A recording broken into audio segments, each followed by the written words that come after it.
बिहार में शहाबुद्दीन जाने जाते हैं जंगल राज के लिए, सूरजभान सिंह जाने जाते हैं मोकामा से लेकर गोरखपुर तक अपने राज के लिए, और अनंत सिंह तो है ही छोटे सरकार। लेकिन एक बाहुबली ऐसा था कि जब वो सड़क पर AK-47 लहरा कर चलता तो पुलिस वाले साइड हो जाते। वो बाहुबली जिससे सूरजभान सिंह भी डरते थे।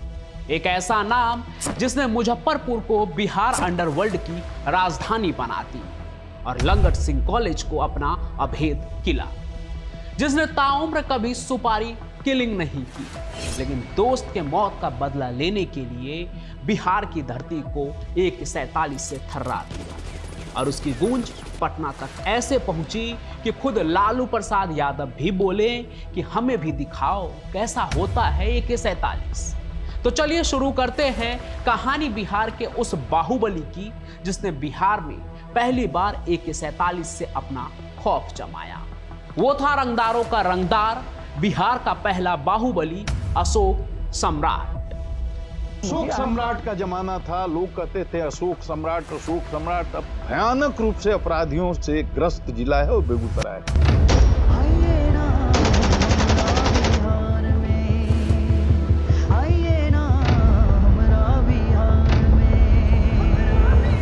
अशोक शर्मा उर्फ अशोक सम्राट के सफर की कहानी बिहार के बेगूसराय जिले के शोकाहारा गांव से शुरू होती है। वो जाति से भूमिहार थे और उनकी पैदाइश एक ऐसे परिवार में हुई थी जहां कम्युनिस्ट पार्टी के उसूलों और विचारधारा का गहरा प्रभाव था। लेकिन अशोक सम्राट का सारा आपराधिक और राजनीतिक संघर्ष उसी कम्युनिस्ट पार्टी के खिलाफ ही शुरू हो गया। अशोक एक शानदार एथलीट थे। स्कूल कॉलेज के दिनों से ही वो वॉलीबॉल और फुटबॉल के बेहतरीन खिलाड़ी थे, जिनकी फिटनेस और एनर्जी देखने लायक थी। उनका एक जिगरी दोस्त था जिसका नाम था रामविलास चौधरी उर्फ मुखिया। दोनों शुरू से ही बहुत ही डेयरिंग और दिलफेक थे। बरौनी के कॉलेज में पढ़ते हुए उनकी हनक और दबदबा इतना तगड़ा था कि उनकी मर्जी के बगैर वहां एक पत्ता भी नहीं हिलता था। कॉलेज के ठेके हो या छात्र राजनीति, उनकी बात ही आखिरी मानी जाती थी। दिखने में बेहद हैंडसम, पढ़ाई लिखाई में भी तेज और उनका ड्रेसिंग सेंस उस दौर में भी चर्चा का विषय था। अशोक सम्राट हमेशा साफ सुथरे और शानदार कपड़ों में रहते थे। युवाओं के बीच हीरो थे। उनका सपना था कि पुलिस में भर्ती हो जाए। कॉलेज की पढ़ाई पूरी करने के बाद उन्होंने अपने एथलीट होने के दम पर दरोगा भर्ती परीक्षा के लिए फिजिकल टेस्ट भी पास कर लिया था। लेकिन कहते हैं ना, आपकी डोर ऊपर वाले के हाथ में होता है। तो एक घटना ने उनकी जिंदगी की दिशा ही हमेशा हमेशा के लिए बदल दी। फिजिकल टेस्ट देकर जब वो घर लौटे तो उन्हें एक दिल दहला देने वाली खबर मिली। उनके परम मित्र मुखिया किसी निजी कारण से जहर खाकर आत्महत्या करने की कोशिश की थी। इस सदमे से अशोक सम्राट इतने टूट गए और भावनाओं के भंवर में इस कदर डूब गए कि उन्होंने अपने एक देसी कट्टे से अपने पेट में ही गोली मार ली। उनकी जान तो बच गई, लेकिन अशोक पुलिस की मेडिकल परीक्षा पास नहीं कर सकते थे। पुलिस में जाने का उनका पहला और सबसे बड़ा सपना हमेशा हमेशा के लिए टूट चुका था। इस बड़ी निराशा के बाद उन्होंने अपनी सारी ताकत एक नए रास्ते पर लगा दी। अकूत पैसा और पावर का सपना, जिसके दम पर वो खुद को सम्राट बनाने के सफर पर निकल पड़े। दोनों दोस्तों अशोक सम्राट और मुखिया ने मिलकर तय किया कि अब वे पूरे बेगूसराय पर अपना राज कायम करेंगे। बेगूसराय को उस समय बिहार का लेनिनग्राद कहा जाता था, क्योंकि वहां कम्युनिस्ट पार्टी की जड़ें बहुत गहरी थी। बेगूसराय में कम्युनिस्टों और कांग्रेसियों का खूनी संघर्ष दशकों से चला आ रहा था। कांग्रेस के बाहुबली कामदेव सिंह की हत्या के बाद खाली हुई स्पेस में अब अशोक सम्राट ने अपनी जगह बनानी शुरू कर दी, जो सीधे तौर पर CPI के स्थापित वर्चस्व को चुनौती देना था। पैसा कमाने के लिए उनकी शुरुआत हुई बिस्कोमान यानी बिहार कोऑपरेटिव मार्केटिंग यूनियन को टारगेट करने से। यह संस्था पूरे प्रदेश में फर्टिलाइजर्स की अकेली डिस्ट्रीब्यूटर थी, जिसका मतलब था कि इसके गोदामों में करोड़ों का माल होता था। जब भी बिस्कोमान बेगूसराय में खाद अनलोड करता, सम्राट और उनकी टीम रात के अंधेरे में अच्छी खासी खेप गायब कर देते थे। इस ऑपरेशन से उनके पास बहुत जल्द खूब पैसा जमा हो गया। उनकी इस डेयरिंग को देखते हुए CPI के विरोधी खेमे के कांग्रेसी नेताओं ने उन्हें राजनीतिक और आर्थिक संरक्षण देना शुरू कर दिया। शुरू में सम्राट का ध्यान सिर्फ पैसा कमाने पर था, लेकिन कांग्रेस के उकसावे में आकर उन्होंने एक दिन सीपीआई ऑफिस के बाहर गोली चला दी। इस एक राजनीतिक कार्रवाई ने उन्हें सीधे तौर पर कम्युनिस्टों के दुश्मन की लिस्ट में डाल दिया और वो दशकों पुरानी पॉलिटिकल राइवलरी में फंस गए। सम्राट और मुखिया मिलकर हर काम को अंजाम दे रहे थे और खूब पैसा कमा रहे थे। दोनों का साथ होना कम्युनिस्ट कैडर के लिए एक बड़ा खतरा बन चुका था, इसलिए कम्युनिस्ट नेताओं ने उनके बीच फूट डालने की साजिश रची। उन्होंने रामविलास चौधरी यानी मुखिया को बहकाना शुरू कर दिया। अशोक सम्राट सारा नाम और पैसा कमा रहा है, जबकि जोखिम तो वो उठाता है, यानी मुखिया को ऐसा कहकर भड़काना शुरू कर देते हैं।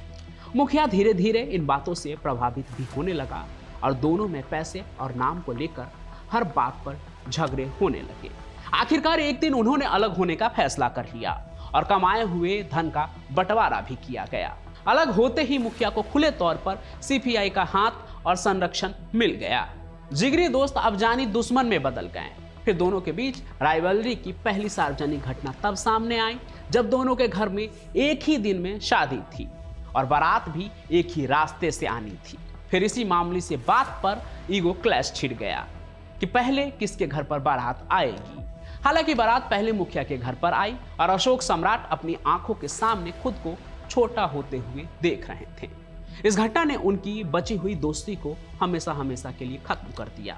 इसके बाद मुखिया ने अशोक सम्राट पर कई जानलेवा हमले भी किए, उस दोस्त पर जिसने उसके लिए खुद को कभी गोली मार ली थी। सम्राट ने समझ लिया कि बेगूसराय अब उनके लिए सुरक्षित नहीं है। वो वहां से निकलकर मुजफ्फरपुर चले गए नई ताकत को जुटाने के लिए। मुजफ्फरपुर पहुंचकर अशोक सम्राट सीधे लंगर सिंह कॉलेज के छात्र नेता और नामी ठेकेदार मिनी नरेश से मिले।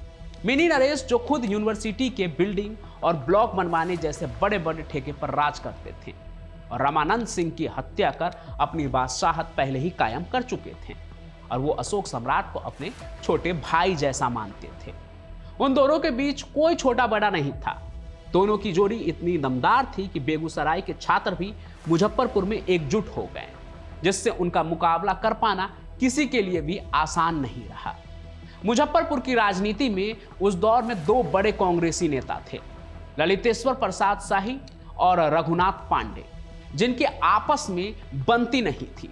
दोनों को बाहुबलियों की जरूरत होती है।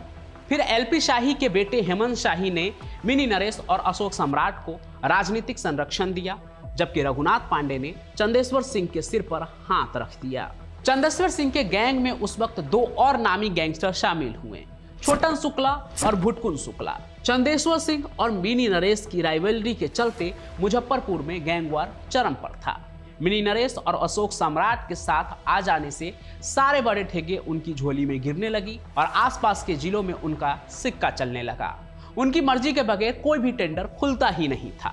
इसी बीच कहते हैं एक दिन हॉस्टल में छात्रों की बैठक थी, छत पे ये शायद बैठक हो रही थी। उसी बीच किसी एक छात्र ने अशोक शर्मा से कह दिया, अशोक दा अब तो तोहर एक छत्र राज भय रहलो, हम तो अब सम्राट न भैलो, यानी कि अब तो हर तरफ आपका ही राज है, मतलब अब तो आप सम्राट हो गए। उसी दिन से अशोक शर्मा को अशोक सम्राट के नाम से जाना जाने लगा। इधर चंदेश्वर सिंह लगातार मिनी नरेश को खत्म करने की फिराक में थे। आखिरकार उन्हें एक मौका मिल ही गया जब अशोक सम्राट किसी काम से पटना गए हुए थे। हालांकि अशोक ने मिनी नरेश को सावधानी बरतने के लिए कहा था, लेकिन उनकी आखिरी मुलाकात यही साबित हुई। 10 फरवरी 1989 को सरस्वती पूजा के दिन, जो हॉस्टल में सबसे बड़ा जमावड़ा वाला दिन था और बिहार में खास करके ये दिन काफी इंपॉर्टेंट होता है स्कूल कॉलेजों में, चंदेश्वर सिंह के गैंग ने सिक्योरिटी के बीचों बीच हॉस्टल परिसर में धावा बोल दिया। बमबाजी और अंधाधुंध फायरिंग गोलीबारी के बीच मिनी नरेश को घेर कर गोलियों से छलनी कर दिया। हॉस्टल में घुसकर मिनी नरेश को मारना एक बहुत बड़ा दुस्साहस था, जिसने अशोक सम्राट को पूरी तरह से हिला दिया। यह अशोक सम्राट के लिए जीवन का दूसरा सबसे बड़ा सदमा था। उन्होंने कुछ महीनों के लिए चुप्पी साधी और हॉस्टल छोड़ दिया, लेकिन बैकएंड में अपनी ताकत बढ़ाते रहे। वो बार बार हॉस्टल आते और छात्रों के बीच बदले की बात दोहराते थे। उनकी जुबान पर हमेशा यही शब्द रहते थे, साल पूरते पूरते मारे दे, यानी साल पूरा होते होते उसको मार दूंगा। अशोक सम्राट ने मुजफ्फरपुर के छाता चौक पर चंदेश्वर सिंह का इंतजार किया। उनकी कार में कार्बाइन थी, लेकिन निराशा हाथ लगी क्योंकि उसमें जंग लगने की वजह से गोली नहीं चली। उन्होंने वापस आकर कहा कि अब वो चंदेश्वर सिंह को सरस्वती पूजा के अगले दिन यानी चंदेश्वर सिंह के बेटे के तिलक के दिन ही मारेंगे ताकि उनकी खुशियां मातम में बदल जाए। 28 जनवरी 1990 को फिर अगले शाम को अशोक सम्राट वापस अपनी कार में बैठकर इंतजार करने लगे। अंधेरा छा चुका था, तभी चंदेश्वर सिंह अपनी गाड़ी लगाकर उतरे और उन्हें सिगरेट पीने का शौक था। वो लाइटर से सिगरेट जलाने लगे और लाइटर की छोटी सी लौ में चंदेश्वर सिंह का चेहरा दिख गया। अशोक सम्राट ने अपनी AK-47 का ब्रस्ट मोड ऑन कर रखा था और फिर 2-3 सेकंड के भीतर ही 30 गोलियां चंदेश्वर सिंह के शरीर में उतार दी, यानी पूरी की पूरी मैगजीन ही खाली कर दी। यह बिहार के आपराधिक इतिहास में AK-47 से किया गया पहला मर्डर था। बिहार क्या कहते तो हैं कि पूरे भारत में AK-47 से पहला मर्डर मुजफ्फरपुर में ही हुआ था। तब तक तो बिहार पुलिस के अधिकारियों ने भी AK-47 का सिर्फ नाम सुना था, कभी देखी नहीं थी कि ये राइफल होती कैसी। यह घटना AK-47 के खौफ को बिहार के अंडरवर्ल्ड में स्थापित कर गई और अशोक सम्राट का कद अचानक बहुत ज्यादा बढ़ गया। लेकिन ये AK-47 अशोक सम्राट तक कैसे आई, इसके पीछे भी 2 कहानी है। पहला कि उन्होंने हथियार आतंकवादियों से खरीदा था और दूसरा कि सेना में उनके कुछ दोस्त थे जिन्होंने मारे गए आतंकी के जब्त हथियार उन तक पहुंचाए थे। अब सच जो भी हो, लेकिन AK-47 की ताकत के दम पर अशोक सम्राट वापस बेगूसराय में एंट्री करते हैं, जहां से वो जान बचाकर कभी भागे थे। उन्होंने मिनी नरेश की हत्या में शामिल रहे मुखिया के दोस्त राम लखन दास महंत को पकड़ा। सम्राट ने उससे समझौता किया और शर्त रखी कि अगर वो राम विलास चौधरी यानी मुखिया की हत्या करवा देगा तो उसे माफ कर दिया जाएगा। हालांकि सम्राट को अब भी डर था कि कहीं ये दोनों मिलकर उन्हें ही न मार दे, इसलिए उन्होंने राम लखन दास को खुद मुखिया की हत्या करने का आदेश दे दिया। कहां 10 साल पहले जिस दोस्त के दर्द में अशोक सम्राट ने खुद को गोली मार ली थी, आज उसी दोस्त की सुपारी उन्होंने खुद दी थी। राम लखन दास ने मुखिया की हत्या कर दी और वापस से बेगूसराय की ताकत अशोक सम्राट के हाथ में आ गई, जहां वो अब एक विशुद्ध व्यापारी और बाहुबली बन चुके थे। उन्होंने ये सुनिश्चित किया कि बाहर का कोई आदमी बेगूसराय में दखल न दे। लेकिन उनके इस साम्राज्य को जल्द ही मोकामा के उभरते हुए बाहुबली सूरजभान सिंह से चुनौती मिली, जिनका विस्तार बेगूसराय तक था।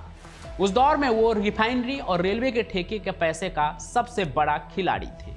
बेगूसराय में 2 नेता थे, रीता कंस्ट्रक्शंस के रतन सिंह जो सम्राट के साथी बने और कमला कंस्ट्रक्शन के भाजपा नेता राम लखन सिंह जो आगे चलकर सूरजभान सिंह के साथ हुए।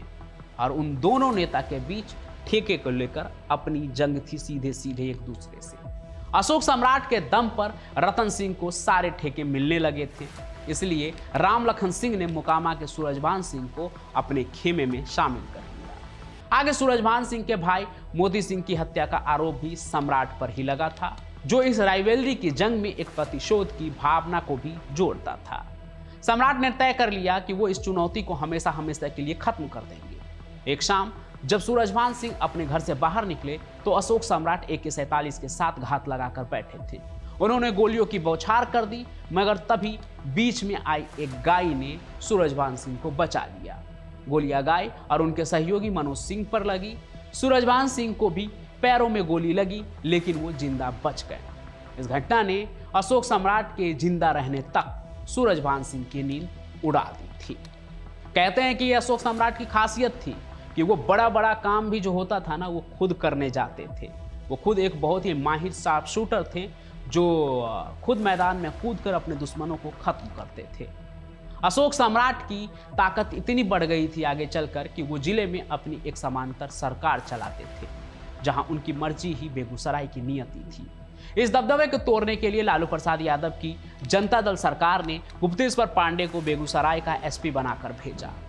गुप्तेश्वर पांडे के नेतृत्व में पुलिस ने 1993 से 1994 तक में 42 इनकाउंटर किए, जिससे गैंग वॉर काफी हद तक कमजोर हो गया। भयानक रूप से अपराधियों से ग्रस्त जिला है वो बेगूसराय। अशोक सम्राट का जमाना था, लोग कहते थे अशोक सम्राट अशोक सम्राट। अशोक सम्राट ने गुप्तेश्वर पांडे का इन्वेस्टिगेशन भटकाने के लिए एक बार 2 AK-47 और एक बक्सा दीवार के ऊपर से उनके सरकारी आवास के भीतर फेंकवा दिया।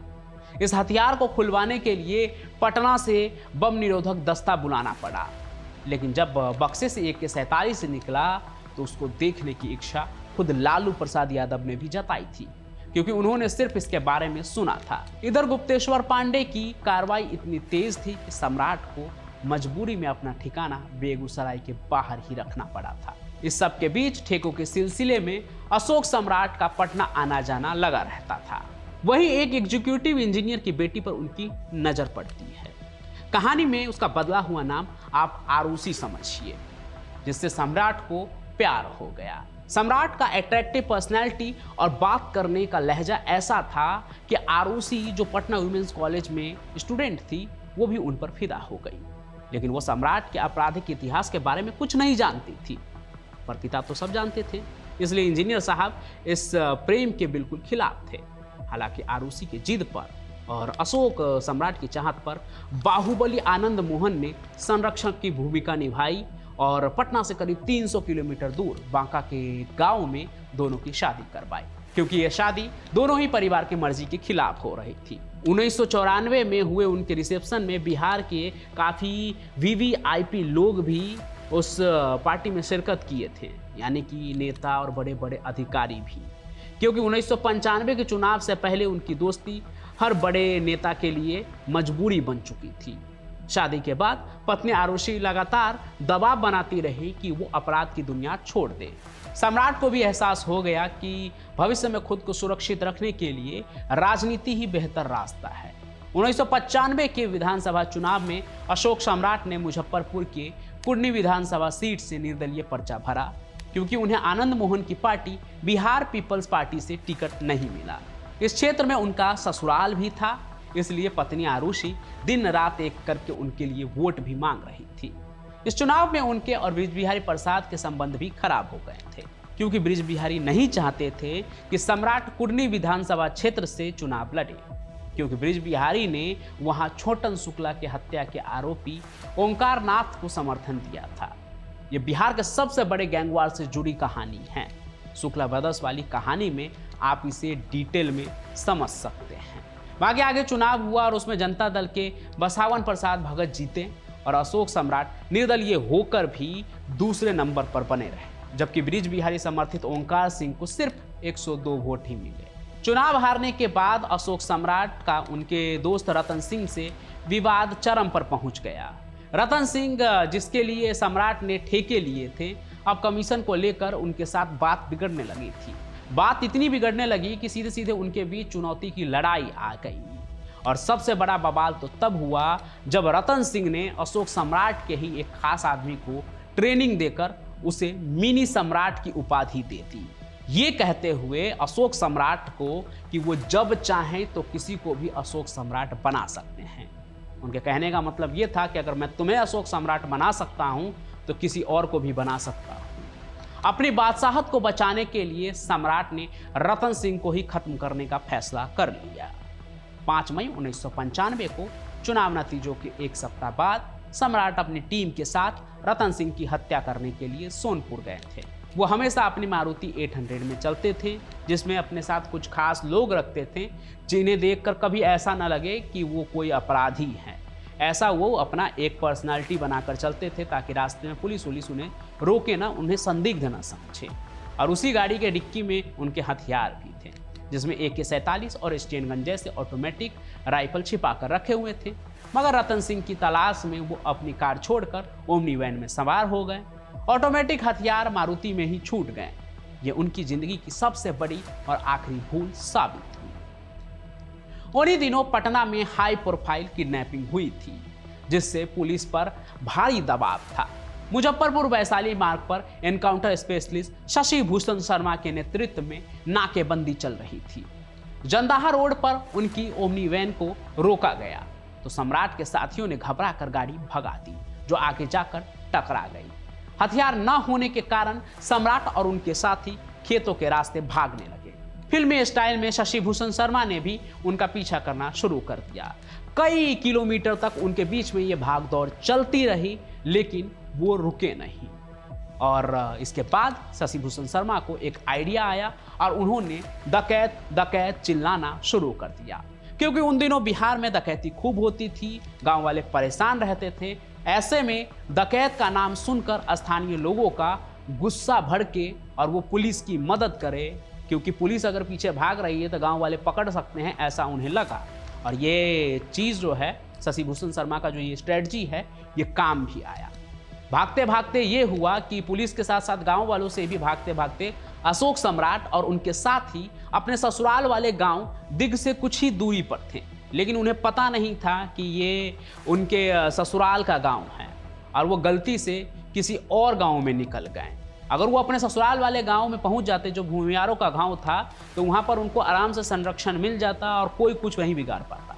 लेकिन भागते हुए जब वो दूसरे गांव में चले गए तो वहां पर हुआ ये कि लोगों से बचने के लिए वो शकुंतला देवी नाम की एक विधवा औरत के घर में घुस गए और शकुंतला देवी ने हिम्मत दिखाते हुए बाहर से दरवाजा बंद कर दिया। पुलिस और ग्रामीणों ने पूरे घर को घेर लिया।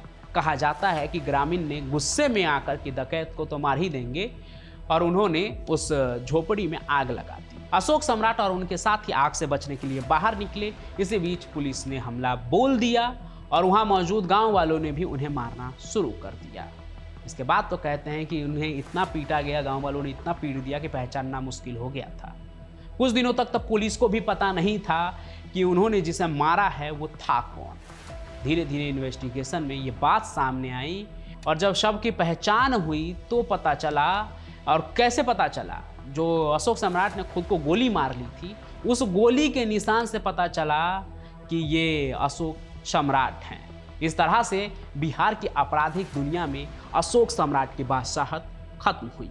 उनकी मौत के बाद ही सूरजवांश सिंह का वर्चस्व बढ़ा और वहां से बेगूसराय क्षेत्र के वो सांसद भी बने जो पहले बलिया में था, जिसे अशोक सम्राट जीते जी बाहरी लोगों से बचा कर रखना चाहते थे। तो यही थी कहानी बिहार के पहले AK-47 वाले बाहुबली अशोक सम्राट की। अगर आप कहानी में यहाँ तक पहुँच गए हैं तो आप सभी का बहुत बहुत धन्यवाद कि आप कहानी अंत तक देख रहे हैं। तो अपना प्रोसेस जारी रखते हैं। आप कहाँ से इस वीडियो को देख रहे हैं, अपना नाम और अपने शहर अपने गांव का नाम जरूर लिखिएगा, ताकि मुझे पता चले कि मुझे देखने वाले जो मेरे सबसे करीबी लोग हैं क्राइम कनेक्ट पर वो कहाँ से है। और अगले वीडियो से मैं ये शुरू करूँगा कि जो लोग सब पहले कमेंट करेंगे तो पहले 5 लोगों का नाम जो है वो मैं अगली वीडियो में लूँगा कि इन लोगों ने पिछली कहानी को पूरे अंत तक मेरे साथ देखा था। और साथ ही साथ ये भी कमेंट कीजिए कि आगे आप और कौन सी कहानी सुनना चाहते हैं।